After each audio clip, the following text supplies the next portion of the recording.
The Tale of the Squirrel and the Fox. Once upon a time, in a valley covered in lush forests, nestled in a sieve of straw, lived a squirrel. This squirrel was a kind-hearted, hardworking friend who won the affection of all the forest's creatures. The squirrel had a charming little house hidden among the trees. Every morning, a wonderful scent would rise from this house, for the squirrel was also the forest's most skilled cook. Cakes, muffins, pastries. Whatever she baked was a spectacle. She would go to the small town next to the forest and sell them, earning a living from the sweat of her brow. But she didn't just think of herself. Sometimes she would share the delicious cakes she made with her forest friends, and as they ate them together, filled their hearts with laughter, they grew closer. But lately, things have gotten a little complicated. The fresh cake Squirrel had been making in her kitchen suddenly began to disappear. At first, he thought he'd forgotten it, or perhaps misplaced it, but then he realized someone had been sneaking in and taking his sweets. After watching closely for a few days, he realized who the culprit was: a fox. A fox who was cunning, quick, and a bit mischievous. He'd sneak up on the squirrel, take the cakes, and enjoy them in a corner of the forest, slurping them up. But as soft as the squirrel's heart was, he couldn't stand this disrespect any longer. Chestnut plan time. The squirrel decided to teach the fox a lesson, but without hurting him. He baked his most beautiful cake again. He spread chocolate icing on it, filled it with hazelnuts and raspberries, and placed a candle on top. But this was no ordinary candle, this was a joke candle. It made a loud noise when touched by fire, but it didn't hurt. What a surprise!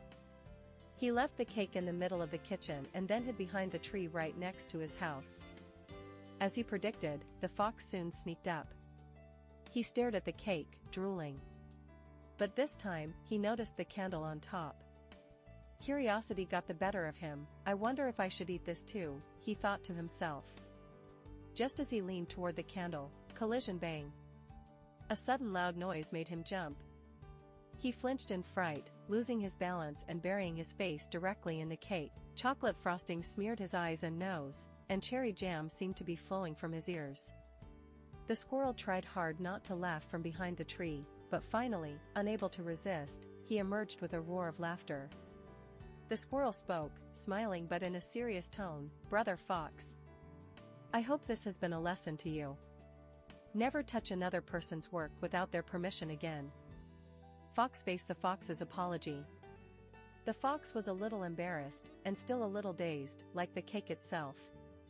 "I'm truly sorry," he said. "What I did was wrong. I disrespected your work and damaged our friendship. I'll never take anything without permission again." The squirrel believed in the fox's sincerity. He smiled. "Okay, but if you want to share the cake, my door is always open," he said. A new beginning. From that day on, the fox changed a lot. Instead of sneaking out, he'd stop by the squirrel's kitchen, help out, bake the cakes together, and then sell them together. The fox learned how to use the oven and knead the dough. In fact, the forest's first fox tart was created with his recipe. Everyone in the forest knew this story. When people asked, "How did a fox become a chef because of a cake?" the squirrel would wink. Sometimes the most beautiful changes begin with the sweetest surprises. And 3 apples fell from the sky, one for the squirrel's heart, one for the fox's mind, and one for you, who read and share this story.